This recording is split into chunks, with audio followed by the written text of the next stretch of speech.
पिछले वीडियो में हमने वाजपेयी यज्ञ के बारे में चर्चा की। उसकी लिंक डिस्क्रिप्शन बॉक्स में दी गई है। इस वीडियो में हम अश्वमेध यज्ञ के बारे में चर्चा करेंगे। अश्वमेध मुख्य राजनीतिक यज्ञ था और इसे वही सम्राट कर सकता था जिसका आधिपत्य अन्य सभी नरेश मानते थे। आप स्तंभ में लिखा है, सार्वभौम राजा अश्वमेध करे, असार्वभौम कदापि नहीं। यह यज्ञ उसकी विस्तृत विजयों, संपूर्ण अभिलाषाओं की पूर्ति एवं शक्ति तथा साम्राज्य की वृद्धि का द्योतक होता था।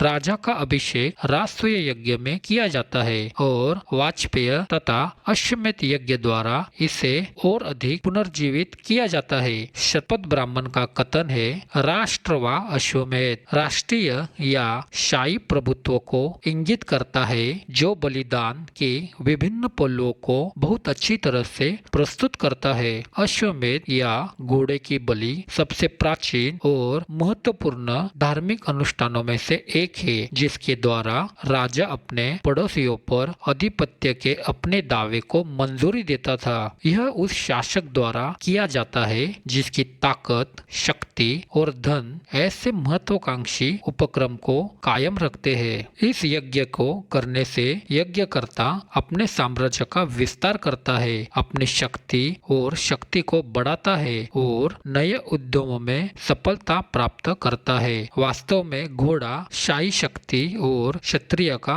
प्रतिनिधि है। बलि के दौरान घोड़े और राजा दोनों को अपनी ताकत बढ़ाने के लिए शारीरिक सुखों से दूर रहना पड़ता है। जो कोई भी वीर शक्ति सुरक्षित करना चाहता है, उसे यह यज्ञ करना चाहिए। अश्वमेध यज्ञ को सभी यज्ञों का राजा और सभी यज्ञों का बैल माना जाता है। ऐसा कहा जाता है कि प्रजापति ने सभी बलिदान देवताओं को दे दिए, लेकिन अश्वमेध को अपने लिए सुरक्षित रख लिया। यह सभी इच्छित वस्तुओं को प्राप्त करने और सभी सिद्धियां या सफलता प्राप्त करने का एक साधन है। अश्वमेध वास्तव में राजनीतिक महत्व वाला एक सोम यज्ञ है, जिसका उद्देश्य सर्वोपरि संप्रभुता की प्राप्ति है। इसे विजय उत्सव संस्कार माना जाता है। शतपथ ब्राह्मण ने अश्वमेध यज्ञ की पहचान प्रजापति से की है। अश्वमेध यज्ञ के परिणामों के संबंध में शतपथ ब्राह्मण का कथन है कि जो अश्वमेध करता है वह सब कुछ प्राप्त कर लेता है।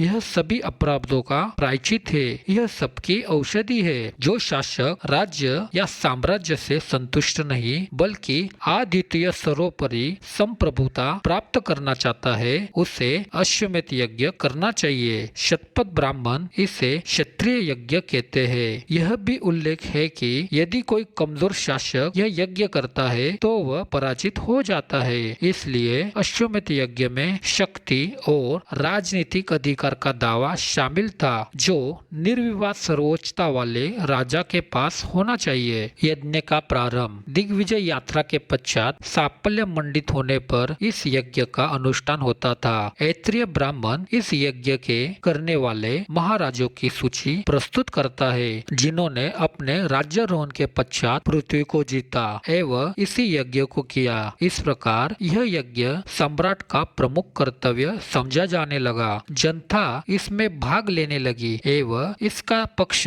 धार्मिक की अपेक्षा अधिक सामाजिक होता गया। वाक्य चातुर्य, शास्त्रार्थ आदि के प्रदर्शन का इसमें समावेश हुआ। इस प्रकार इस यज्ञ ने दूसरे स्रोत यज्ञ से भिन्न रूप ग्रहण कर लिया। यज्ञ का प्रारंभ बसंत अथवा ग्रीष्म ऋतु में होता था तथा इसके पूर्व प्रारंभिक अनुष्ठानों में प्राय एक वर्ष का समय लगता था। अश्वमेध यज्ञ के वास्तविक प्रदर्शन से पहले यज्ञ का घोड़ा, जिसका मस्तक काला, पिछला भाग सफेद और जिसके माथे पर एक निशान है, ऐसे घोड़े को एक वर्ष के लिए पूरे देश में स्वतंत्र रूप से घूमने के लिए छोड़ दिया जाता है। घोड़े की सुरक्षा के लिए बड़ी संख्या में शाही परिचारक, जिनमें विभिन्न प्रकार के लड़ाके शामिल होते हैं। वे घोड़े के साथ जाते हैं। परिचारकों का यह कर्तव्य है कि वे घोड़े को सभी खतरों और विपत्तियों से बचाए और उसे बिना किसी चोट के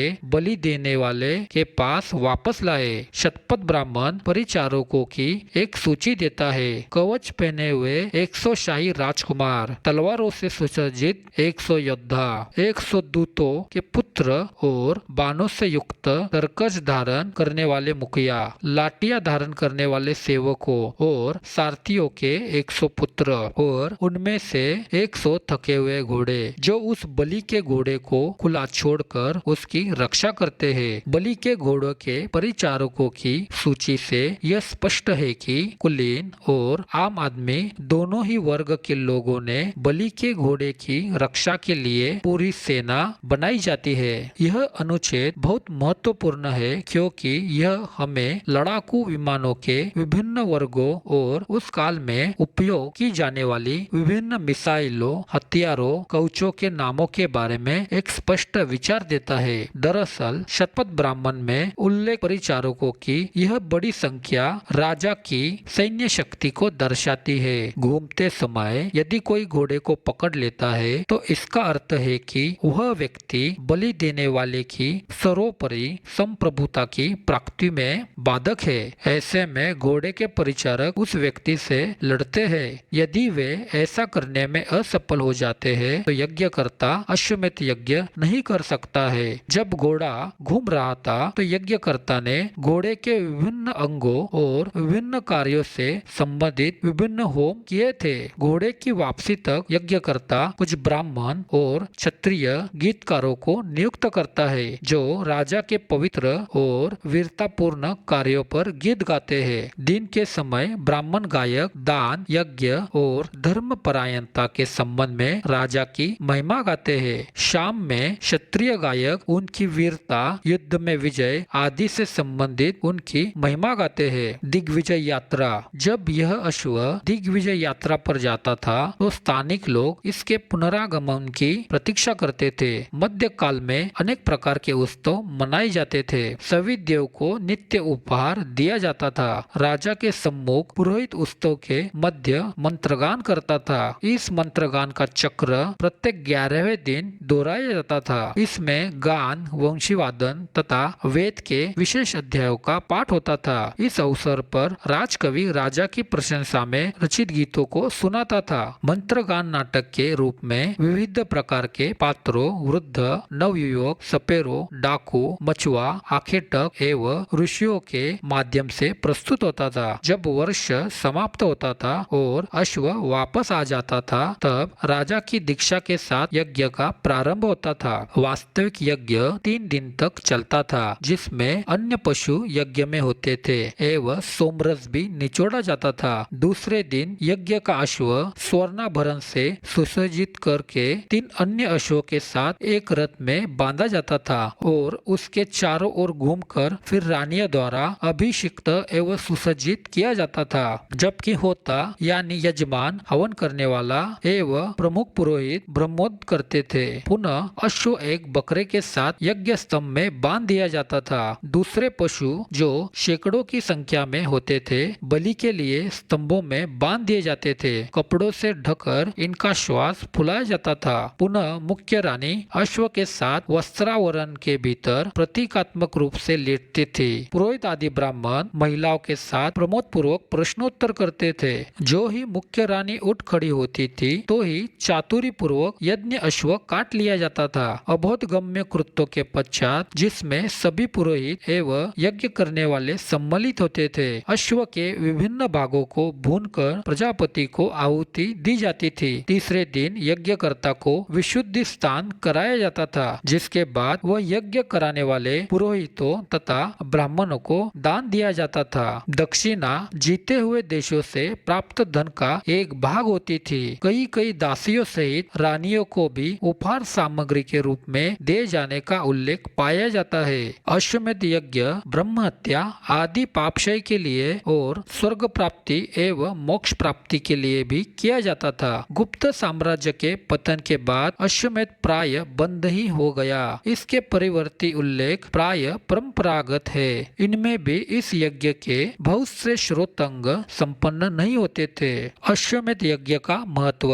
अश्वमेध यज्ञ एक प्रतीकात्मक योग है जिसके प्रत्येक अंश का गूढ़ रहस्य है। ऐत्रेय ब्राह्मण में अश्वमेध यागी प्राचीन चक्रवर्ती नरेशों का बड़ा ही महत्वशील ऐतिहासिक निर्देश है। ऐतिहासिक काल में भी वैदिक धर्म अनुयायी राजाओं ने अश्वमेध का विधान बड़े ही उत्साह के साथ किया था। राजा दशरथ तथा युधिष्ठिर के अश्वमेध यज्ञ प्राचीन काल में संपन्न हुए थे। द्वितीय शती ईस्वी पूर्व में शुंगवंशी ब्राह्मण नरेश पुष्यमित्र ने 2 बार अश्वमेध किया था, जिसके महाभाष्यकार पतंजलि स्वयं उपस्थित थे। यह पुष्यमित्रम याजयाम।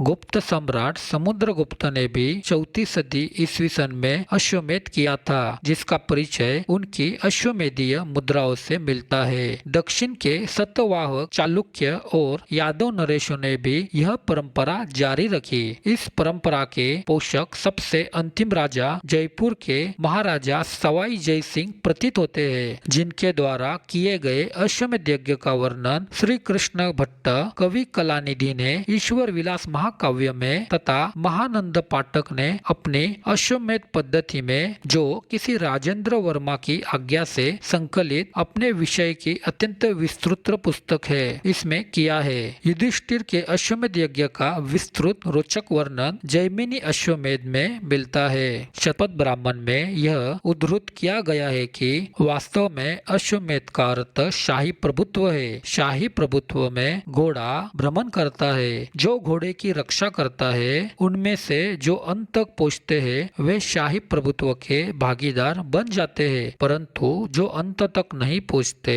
वे शाही प्रभुत्व से कट जाते हैं। इसलिए जो शाही प्रभुत्व रखता है उसे घोड़े की बलि देनी चाहिए। शतपथ ब्राह्मण में अश्वमेध यज्ञ करने वाले राजाओं के नाम दर्ज है और वे इस प्रकार है। पुजारी इंद्रोता दैवपा शौनक ने राजा जनमय परीक्षित के लिए अश्वमेध यज्ञ किया था। राजा जनमय ने देवताओं के लिए एक काले धब्बेदार अनाज खाने वाला घोड़ा, जो सुनहरी आभूषणों से सुसज्जित और पीली मालाओं से सुसज्जित था। इस वंश के 3 और राजा थे। भीमसेन, उग्रसेन और श्रोतसेन ने भी अश्वमेध यज्ञ किया था। कौशल्य राजा पारा अंतारा, राजा अंतारा के पुत्र इक्ष्वाकु जाति के राजा पुरुकुत्स, अयोग्वय राजा मरुतर अविक्षित, पांचाल राजा क्रैव्य, मत्यो के राजा दंध्वसा दैत्यवन ने घोड़े की बलि दी थी। राजा भरत दौहस्यांति ने अश्वमेध यज्ञ किया था और विशाल क्षेत्र और विस्तृत प्रशासन प्राप्त किया था। यमुना नदी के तट के पास भरत ने यज्ञ के लिए 78 घोड़े बांधे थे और गंगा के पास 55 घोड़े बांधे थे। इस प्रकार कुल मिलाकर उसने 133 घोड़े बांधे थे और सारी पृथ्वी को अपने अधीन कर लिया था और उसका कोई प्रतिस्पर्धी नहीं था। इसके साथ एक गाथा या प्रशंसनीय छंद जुड़ा हुआ है, क्योंकि घोड़े की बलि देने वाला प्रत्येक राजा सर्वोपरि संप्रभुता प्राप्त करता है। राजा भरत के गौरवशाली कार्यों की प्रशंसा करने वाली ऐसी ही एक गाथा इस प्रकार है। एक बार राजा भरत ने 1000 घोड़ों के साथ अश्वमेध यज्ञ किया था और उस समय उनसे पहले कोई राजा नहीं था। स्विंकस के राजा यज्ञतुरा सोमशत्रशाह पंचाल राजा ने भी यह यज्ञ किया था। हमें एक राजा का भी उल्लेख मिलता है जिसने दूसरे राजा द्वारा छोड़े गए यज्ञ के घोड़े को जब्त कर लिया था। उदाहरण के लिए राजा शतानिक सत्रजिन ने घूमने के 10वें महीने में राजा धृतराष्ट्र के सफेद घोड़े को जब्त कर लिया था और उस घोड़े के साथ अश्व यज्ञ किया था। ऐत्रेय ब्राह्मण में भारत के विभिन्न हिस्सों में शासन करने वाले विभिन्न राजाओं के नाम दर्ज है। इन राजाओं का उनके पुरोहितों द्वारा इंद्र के महाअभिषेक से अभिषेक किया गया था। उन्हें नीचे प्रस्तुत किया गया है। पुजारी तुरा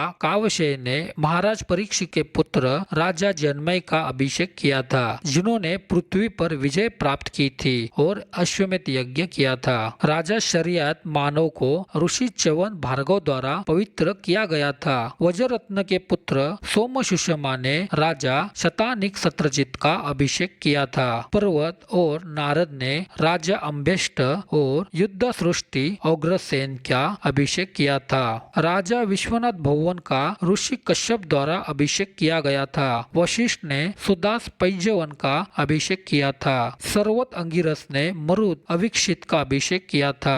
ऋषि उदय में अत्रिय अर्थात अत्रि के पुत्र ने राजा अंग का अभिषेक किया था। राजा अंग ने अपने ऋषि उदय में अत्रिय को स्वर्ण आभूषण 100 कौर गाय 88,000 सफेद घोड़े दान दिए थे।